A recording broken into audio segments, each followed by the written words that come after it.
আজকে আমরা আলোচনা করব উচ্চ রক্তচাপ নিয়ন্ত্রণের ঘরোয়া কিছু প্রতিকার।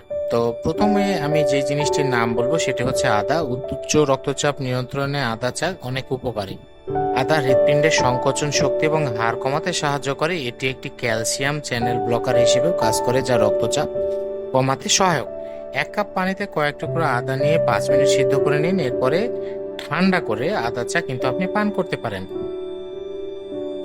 2 নম্বরে যেটি বলবো সেটি হচ্ছে রসুন। রসুন উচ্চ রক্তচাপ কমাতে সাহায্য করে। তাৎক্ষণিকভাবে উচ্চ রক্তচাপ কমাতে রসুন অনেক কার্যকরী। ব্লাড প্রেশার অনেক বেড়ে গেলে 1 থেকে 2 টুকরো রসুন নিয়ে সরাসরি খেয়ে নিন, বা কুচি কুচি করে কেটে মধুর সাথে মিশিয়েও কিন্তু আপনি খেতে পারেন। ভিটামিন বি এবং ভিটামিন ডি তে থাকা পুষ্টিগুণ উচ্চ রক্তচাপের উপর বিপরীত প্রভাব ফেলে। এই ভিটামিনগুলো উচ্চ রক্তচাপ নিয়ন্ত্রণ এবং উচ্চ রক্তচাপের কারণে হওয়া স্বাস্থ্য জটিলতা যেমন স্ট্রোক যেটি হয়ে থাকে সেটি কিন্তু প্রতিরোধ করে। গোটা খাদ্যশস্য, ডিম, দুগ্ধজাত খাবার, মাংস, লেবু, গাঢ় শাক এবং চর্বিযুক্ত মাছ ভিটামিন সমৃদ্ধ খাবার হার্ট ব্লাড প্রেশার নিয়ন্ত্রণে পর্যাপ্ত কিন্তু ভূমিকা পালন করে। এছাড়া আপনি যেটা খেতে পারেন সেটি হচ্ছে apple cider vinegar. High blood pressure কমাতে অ্যাপেল সিডার ভিনেগার অত্যন্ত উপকারী ভূমিকা পালন করে থাকে।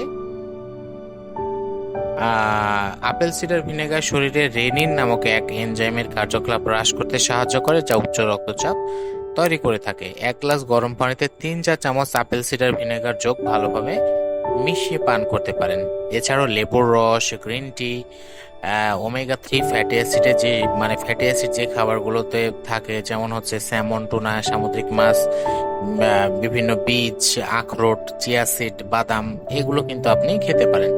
তো উচ্চ রক্তচাপ নিয়ন্ত্রণে কখনোই যে জিনিসগুলো খাওয়া উচিত নয়, যদিও আমরা খেয়ে থাকি, তারপরেও চর্বিযুক্ত মাংস, চিনিযুক্ত খাবার, প্যাকেটজাত বা প্রক্রিয়াজাত খাবার, জাঙ্ক ফুড, অতিরিক্ত অ্যালকোহল, অতিরিক্ত ক্যাফেইন, এই জিনিসগুলো আপনার একদমই বাদ দিতে হবে। আর সবচেয়ে গুরুত্বপূর্ণ যে কয়েকটি জিনিস সেটি হচ্ছে প্রতিদিন অন্ততপক্ষে 30 থেকে 50 মিনিট ব্যায়াম করা, হাঁটা, ওজন নিয়ন্ত্রণে রাখা, পর্যাপ্ত ঘুমানো, মানসিক চাপ নিয়ন্ত্রণে রাখা।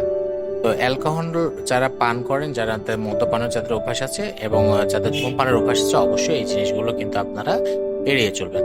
তো সবার সুস্বাস্থ্য কামনা করে আজকের মতো এখানেই বিদায় নিচ্ছি। ধন্যবাদ, ভালো থাকবেন।